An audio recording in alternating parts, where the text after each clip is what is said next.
Hi friends. ఈరోజు మనం TSPSC నిర్వహించేటువంటి గ్రూప్ 3 పరీక్షా విధానం గురించి తెలుసుకోబోతున్నాం. ముఖ్యంగా టీఎస్పీఎస్సీ నిర్వహించేటువంటి ఎగ్జామ్స్లో గ్రూప్ 1, గ్రూప్ 2, గ్రూప్ 3, గ్రూప్ 4 అనేటువంటివి ప్రధానమైనటువంటి ఎగ్జామ్స్.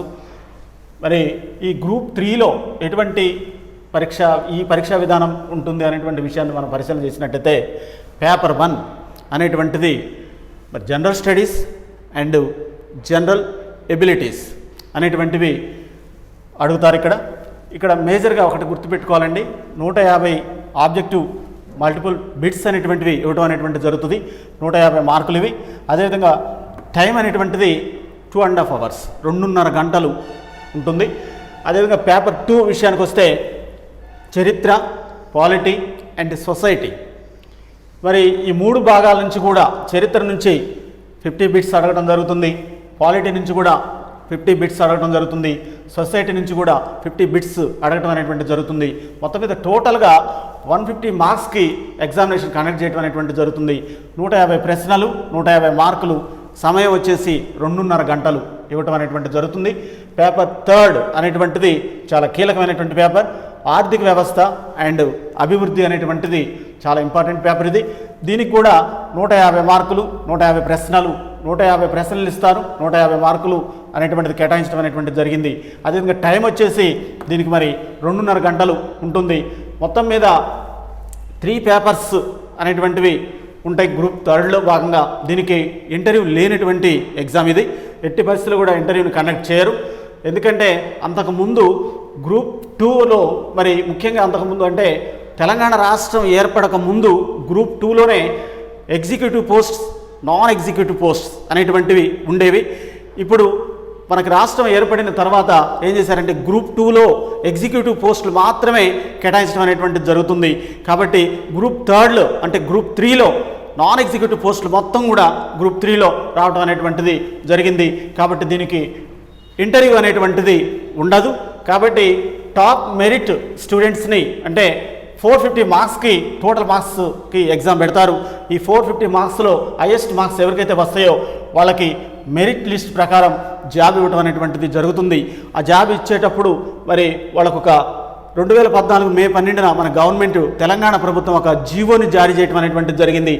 మరి 133 అండ్ 134 అనేటువంటి జీఓఎంఎస్ నెంబర్ ప్రకారం ఆఫీస్ ఆటోమేషన్ అనేటువంటిది ఒక 30 నిమిషాల పాటు ఒక ప్రాక్టికల్ ఎగ్జామినేషన్ అనేటువంటిది కండక్ట్ చేయడం అనేటువంటిది జరుగుతుంది. ఇక్కడ ఎంఎస్ ఆఫీస్కి సంబంధించినటువంటివి కొంత నాలెడ్జ్ ఉంటే సరిపోతుంది, దానికి పెద్ద టెన్షన్ పడాల్సినటువంటి అవసరం లేదు. దీనికి వచ్చేసి మరి ప్రాక్టికల్ మార్క్స్ 50 మార్క్స్ ఇవ్వడం అనేటువంటిది జరుగుతుంది. దీంట్లో టాప్ మెరిట్ వచ్చినటువంటి క్యాండిడేట్స్కి మాత్రమే ఈ ఎగ్జామినేషన్ కండక్ట్ చేస్తారు. అంతేగాని ప్రతి ఒక్కళ్ళకి ఎంతమంది ఒక 10 లక్షల మంది రాస్తే 10 లక్షల మందికి ఈ ఎగ్జామ్ అనేటువంటిది కండక్ట్ చేయడం అనేటువంటిది జరగదు. కాబట్టి అసలు ఈ ఎగ్జామ్లో మరి పేపర్ 1 అనేటువంటిది ఏముంటుంది అనేటువంటి విషయానికి వస్తే general studies and general abilities. Only general స్టడీసే కాదు, మరి జనరల్ స్టడీస్తో పాటు జనరల్ ఎబిలిటీస్ అనేటువంటిది కూడా ఇక్కడ కీలకంగా ఉంటుంది. ఫస్ట్ జనరల్ స్టడీస్ అంటే మనకి గుర్తు రావాల్సింది కరెంట్ అఫైర్స్. కరెంట్ అఫైర్స్ విషయానికి వస్తే మరి జనరల్ నాలెడ్జ్ని బేస్ చేసుకుంటూ ప్రజెంట్ నవే డేస్ వరకు కరెంట్ అఫైర్స్ చూసుకోవాల్సినటువంటి అవసరం ఉంటుంది. అది రీజనల్ కావచ్చు, నేషనల్ కావచ్చు, ఇంటర్నేషనల్ కావచ్చు. అంటే స్టేట్ వైడ్గా తెలంగాణ రాష్ట్రానికి సంబంధించినటువంటి విషయాలు కావచ్చు, అదేవిధంగా నేషనల్ వైడ్గా ఇండియా మొత్తానికి సంబంధించినటువంటి విషయాలు కావచ్చు, అదేవిధంగా వరల్డ్ వైడ్గా ఇంటర్నేషనల్ పర్పస్లు కూడా అడగడానికి అవకాశం అనేటువంటిది ఉంటుంది. కరెంట్ అఫైర్స్ మీద బిట్స్ రావడం అనేటువంటిది జరుగుతుంది. నెక్స్ట్ జనరల్ స్టడీస్లోనే మరి ఇక్కడ అంతర్జాతీయ సంబంధాలు అనేటువంటిది చాలా కీలకమండి. అంతర్జాతీయ సంబంధాలు అన్నప్పుడు యుఎన్ఓ కావచ్చు, మరి నానాజాతి సమితి కావచ్చు, వివిధ రకాలైనటువంటి WHO కావచ్చు, ఐక్యరాజ్య సమితి అనుబంధ సంస్థలు కావచ్చు, మరి ఇతర దేశాలకు సంబంధించినటువంటి ఎవరైనా మన దేశానికి సందర్శించినప్పుడు వాళ్ళు ఏ విధంగా రహస్య వడంబడికలు చేసుకోవడం అనేటువంటిది జరిగింది, ఎటువంటి కాన్ఫరెన్సెస్ జరిగినాయి అనేటువంటి వాటి మీద కూడా బిట్స్ రావడం అనేటువంటిది జరుగుతుంది.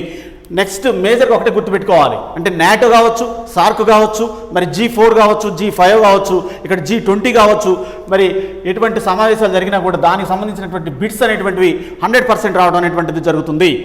ఇక్కడ ఇంకో విషయాన్ని గుర్తుపెట్టుకున్నట్టయితే జనరల్ స్టడీస్లోనే జనరల్ సైన్స్ అనేటువంటిది కూడా కీలకంగా ఉంటుంది. కాకపోతే బేసిక్గా జనరల్ సైన్స్ అంటున్నాం, కానీ ఇక్కడ వీళ్ళు ఎగ్జామినేషన్లో ఏమడుగుతున్నారంటే సైన్స్ అండ్ టెక్నాలజీ పర్పస్లోనే ఇటీవల మరి చంద్రయాన్-2 ఫెయిల్ అయింది, దాని మీద బిట్స్ రావడం అనేటువంటిది జరుగుతుంది.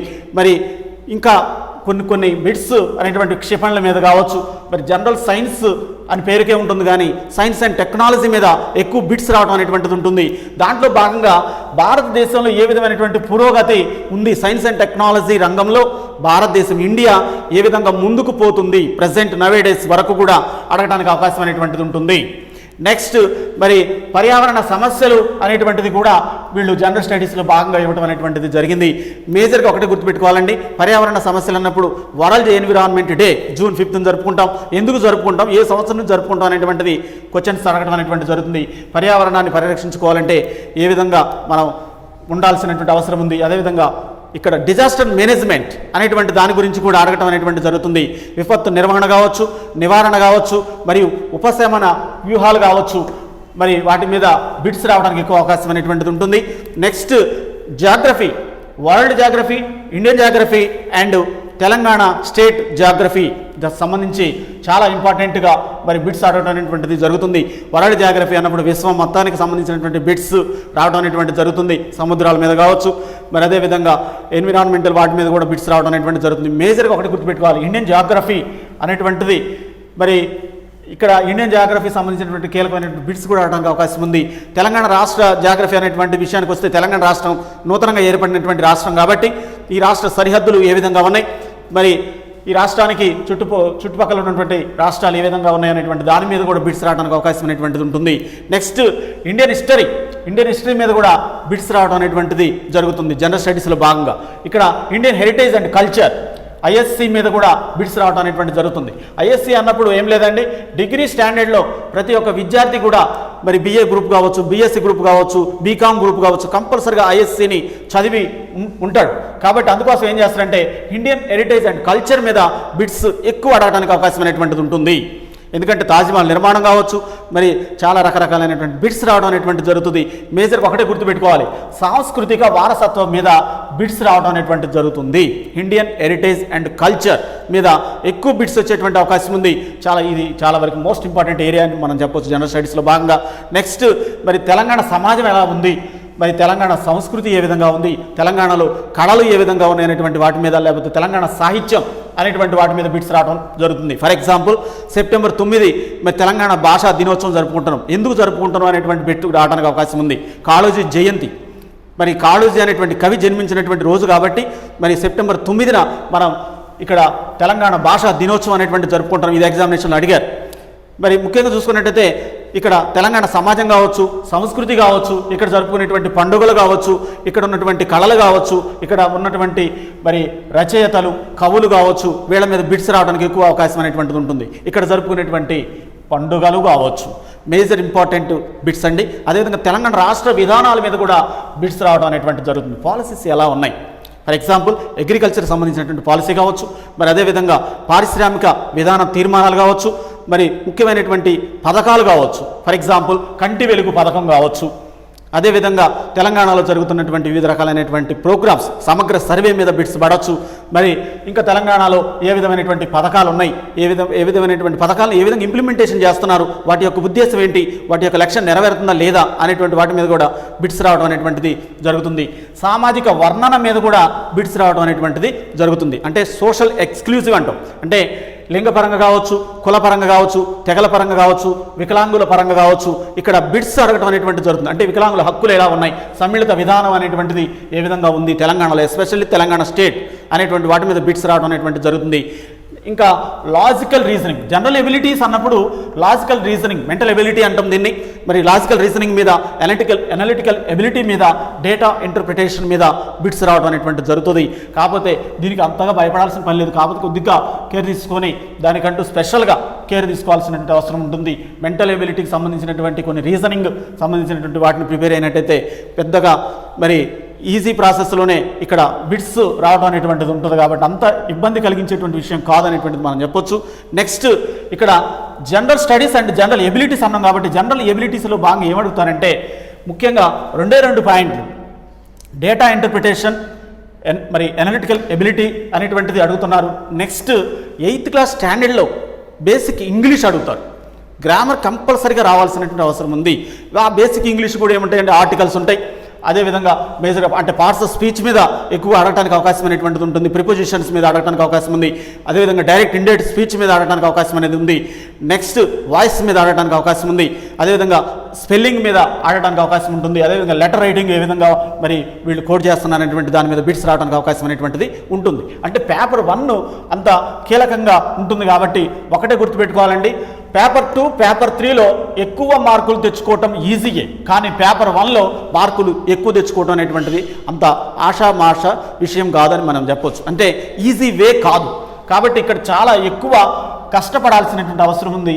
ఒక రకంగా చెప్పాలంటే జాబ్ తీసుకొచ్చేటువంటి పేపర్ ఏదైనా ఉందంటే general studies and general abilities అని చెప్పొచ్చు. ఎందుకంటే దీని గురించి ఇంతసేపు ఎందుకు మాట్లాడుతున్నానంటే general studies and general abilities మీద మీకు పట్టున్నట్టయితే గ్రూప్ 1 కావచ్చు, గ్రూప్ 2 కావచ్చు, గ్రూప్ 4 కావచ్చు, నాన్ గెస్టెడ్ జాబ్స్ కావచ్చు, గెస్టెడ్ జాబ్స్ కావచ్చు, ఏ జాబ్ అయినా రావడానికి అవకాశం అనేటువంటిది ఉంటుంది. కాబట్టి ఒకటే గుర్తుపెట్టుకోవాలి, జనరల్ స్టడీస్ అంటే ఏమొస్తున్నాయి, జనరల్ ఎబిలిటీస్ అంటే ఏమొస్తున్నాయి అనేటువంటిది తెలుసుకోవాల్సినటువంటి అవసరం అనేటువంటిది ప్రతి ఒక్క కాంపిటేటివ్ విద్యార్థికి అవసరం అనేది ఉంటుంది. నెక్స్ట్ పేపర్ 2 విషయానికి వస్తే చరిత్ర, పాలిటీ, సొసైటీ అన్నారు. ఒకటే గుర్తుపెట్టుకోవాలండి, చరిత్ర అన్నప్పుడు ఎవరి చరిత్ర చదవాలి, ఎందుకు చదవాలి అనేటువంటి విషయానికి వస్తే ఇండియన్ హిస్టరీకి సంబంధించినటువంటి మరి చదవాలి. ఎందుకంటే భారతదేశం సంబంధించినటువంటి జాబ్ చేయాలనుకుంటున్నాం కాబట్టి భారతదేశంలో ఒక తెలంగాణ రాష్ట్రంలో ఒక జాబు సంపాదించి జాబు మరి సెటిల్ కావాలని చూస్తున్నాం కాబట్టి కంపల్సరీగా ఇండియన్ హిస్టరీ గురించి చదవాల్సినటువంటి అవసరం ఉంది. అదేవిధంగా తెలంగాణ హిస్టరీకి సంబంధించినటువంటిది ఇక్కడ ఆడటానికి అవకాశం అనేటువంటిది ఉంటుంది. అంటే అదేవిధంగా ఇండియన్ హెరిటేజ్ అండ్ కల్చర్ కూడా ఇక్కడ కొన్ని బిట్స్, అంటే ఇక్కడ కూడా మనం చెప్పుకున్న ఐఎస్సీ గురించి ఇక్కడ కూడా కొన్ని బిట్స్ ఆడటానికి అవకాశం అనేటువంటిది ఉంటుంది. ఫర్ ఎగ్జాంపుల్ షాజహాన్ కావచ్చు, అంటే మొఘల హిస్టరీ కావచ్చు, దానికి సంబంధించినటువంటి సాంస్కృతిక వారసత్వం కావచ్చు ఆడటానికి అవకాశం అనేటువంటిది ఉంటుంది. ఇక పాలిటీ విషయానికి వస్తే ఒక్కటే గుర్తుపెట్టుకోవాలి, భారత రాజ్యాంగం ఎప్పుడు అమల్లోకి వచ్చింది, భారత రాజ్యాంగ చారిత్రక పరిణామ క్రమము అనేటువంటి వాటి మీద ఎక్కువ కాన్సన్ట్రేషన్ చేయాలి, చట్టాల మీద ఎక్కువ కాన్సన్ట్రేషన్ చేయాలి. అదేవిధంగా కేంద్ర ప్రభుత్వం అంటే ఏంటి, మరి పార్లమెంట్ అంటే ఏంటి, అదేవిధంగా రాష్ట్ర ప్రభుత్వం అంటే ఏంటి, దీనికి సంబంధించినటువంటి వాటి మీద ఎక్కువ బిట్స్ రావడం అనేటువంటిది జరుగుతుంది. అదేవిధంగా 73, 74 రాజ్యాంగ సవరణల మీద ఎక్కువ బిట్స్ రావడం అనేటువంటిది జరుగుతుంది. నూతనంగా మరి తెలంగాణ రాష్ట్రం ఏర్పడింది, ఏ ఆర్టికల్ ప్రకారం తెలంగాణ రాష్ట్రం ఏర్పడింది అనేటువంటి బిట్ అడిగారు. అంటే ఆర్టికల్ 3 ప్రకారం కొత్త రాష్ట్రాన్ని ఏర్పాటు చేసుకోవచ్చు. ఆర్టికల్ 3 ఎవరు చేర్చారు రాజ్యాంగంలో అనేటువంటి విషయానికి వస్తే ముఖ్యంగా డాక్టర్ బిఆర్ అంబేద్కర్ దానికి కర్త కర్మ క్రియ అనేటువంటిది మనం చెప్పడానికి అవకాశం అనేటువంటిది ఉంటుంది. నెక్స్ట్ ఇక్కడ పాలిటీ విషయానికి వస్తే భారతదేశంలో ఏ విధమైనటువంటి అసలు మరి రాజ్యాంగంలో ముఖ్యమైనటువంటి ఆర్టికల్స్ ఏమేమి ఉన్నాయి అనేటువంటిది ప్రతి ఒక్క విద్యార్థి తెలుసుకోవాల్సిన అవసరం ఉంది. సిలబస్ కూడా ఆ విధంగానే ఉంది. నెక్స్ట్ సొసైటీ విషయానికి వస్తే సమాజంలో మరి తెలంగాణ సమాజం ఎలా ఉంది, భారతదేశంలో సమాజం ఎలా ఉంది, తెగలే విధంగా ఉన్నారు, అదేవిధంగా ఇక్కడ కులాల పరంగా ఏ విధంగా ఉన్నాయి, అదేవిధంగా సొసైటీ పరంగా రైతు ఉద్యమాలు ఏమైనా జరిగినాయా, సాయుధ పోరాటం ఏమైనా జరిగిందా, లేకపోతే వాటి మీద ఎక్కువ బిట్స్ రావడం అనేటువంటిది జరుగుతుందండి. ఇక్కడ మేజర్ ఒకటే గుర్తుపెట్టుకోవాలి, చరిత్ర నుంచి 50 బిట్స్ రావడానికి అవకాశం ఉంది, పాలిటీ నుంచి 50 బిట్స్ రావడానికి అవకాశం ఉంది, సొసైటీ నుంచి కూడా 50 బిట్స్ రావడానికి అవకాశం అనేటువంటిది ఉంటుంది. నెక్స్ట్ పేపర్ 3 విషయానికి వస్తే ఆర్థిక వ్యవస్థ, అభివృద్ధి, ఇది చాలా కీ రోల్ అనేటువంటిది మనం చెప్పొచ్చు. ఒకటే గుర్తుపెట్టుకోవాలి, general studies and general abilities first స్థానంలో ఉంటుంది, ఆర్థిక వ్యవస్థ అండ్ అభివృద్ధి అనేటువంటిది సెకండ్ స్టెప్లో ఉంటుందని మనం చెప్పొచ్చు. అంటే 2వ స్థానంలో ఉంటుంది. మార్కులు తెచ్చుకోవటం అంటే హార్డ్ ఉంటుంది, కానీ చరిత్ర, పాలిటీ అండ్ సొసైటీ అనేటువంటిది ఈజీ పేపరే. అందరూ అంటే 150 మార్కులు కూడా 145 కూడా తెచ్చుకోవడానికి అవకాశం అనేటువంటిది ఇక్కడ ఉంటుంది. కానీ ఇక్కడ 3వ పేపర్ మరి అదేవిధంగా మొదటి పేపర్లో మార్కులు తెచ్చుకోవడం అనేటువంటిది అంత ఈజీ వే కాదు.